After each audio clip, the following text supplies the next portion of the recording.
What is up, everybody? Here we are again with another huge news and fact roundup covering everything Breath of the Wild related. In some of our last videos, Aonuma gave several facts about where Breath of the Wild takes place on the official timeline, analysis videos of all of the newest trailers, and much more. So check those videos out if you haven't already after this one. Links to everything will be in the description and the pinned comment. In today's video, Aonuma confirms DLC for Breath of the Wild, he mentions a brand new 2D Zelda game for the Switch, and much more. So thank you for your interest in this video, and I hope you enjoyed as much as I have. Make sure you like and subscribe so you don't miss out on future Nintendo news and analysis videos, and be sure to leave your thoughts on today's news in the comments below, as well as anything that I may have missed. And if we use it on a future video, I'll be sure to give you a shout out and credit you for bringing it to my attention. And with all of that out of the way, let's get started. First up on our list is something that has been a bit controversial. The Legend of Zelda Breath of the Wild is getting DLC. Confirmed by Nintendo via post on Twitter. The official announcement tells us starting when the game launches on March 3rd, players will be able to purchase an expansion pass for $19.99, granting access to new sets of downloadable content for the game when they become available later this year. Immediately upon pre-purchase or purchase of the expansion pass, 3 new treasure chests will appear in the game's Great Plateau area. One of these treasure chests will contain a shirt with the Nintendo Switch logo that Link can wear during his adventure. The other 2 will deliver useful items.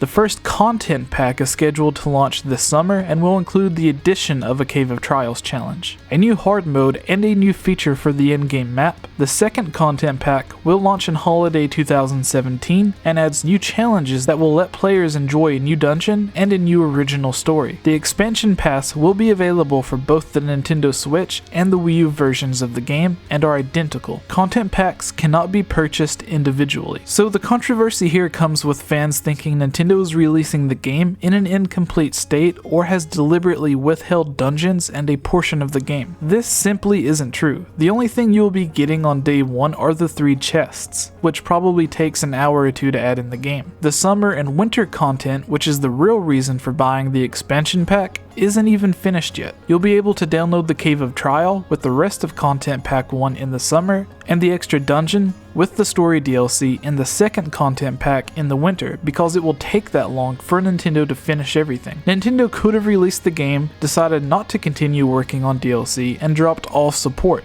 but they didn't. They chose to reward the players who had bought the game by continuing to work on the game after its release. At number 2, we have Aonuma mentioning a 2D Zelda game for the Switch. During an interview, he was asked if, since the Switch is a hybrid console, if he would be combining the 3DS and the Wii U teams to work together on the next Zelda game to speed up development. The dev pace is not really dependent on how many people are on a team, so combining them would not necessarily expedite the development pace. The 3DS team and the Wii U team have different approaches to game development, so I don't necessarily want to combine them and have them think together, but rather have each think about what they can bring to the Nintendo Switch from their own perspective. The handheld development team will not be phased out because of Nintendo Switch. The Switch will allow the users to bring their home consoles on the go, but this doesn't mean handheld game development like Nintendo 3DS will be discontinued.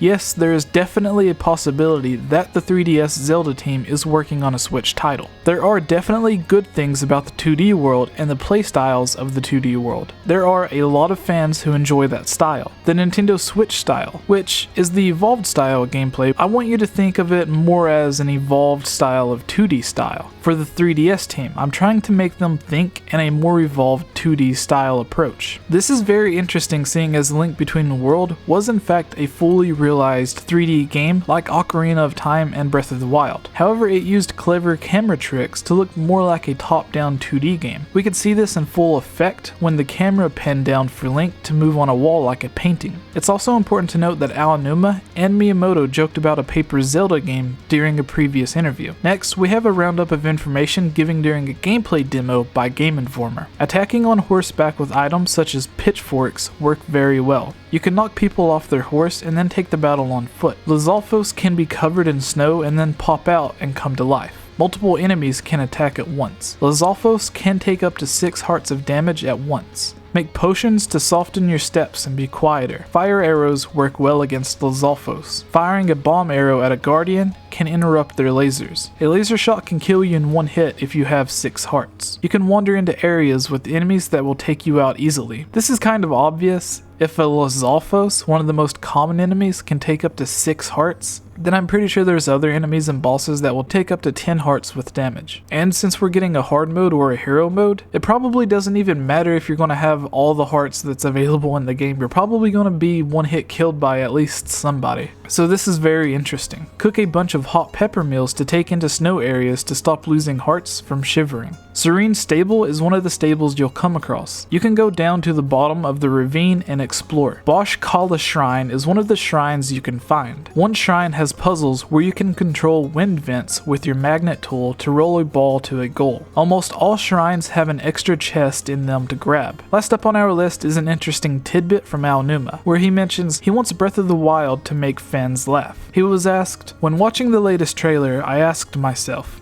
is this game more mature than the previous ones?" Aonuma answered, "Naturally, by watching the trailer, you get the impression the game has a pretty serious tone.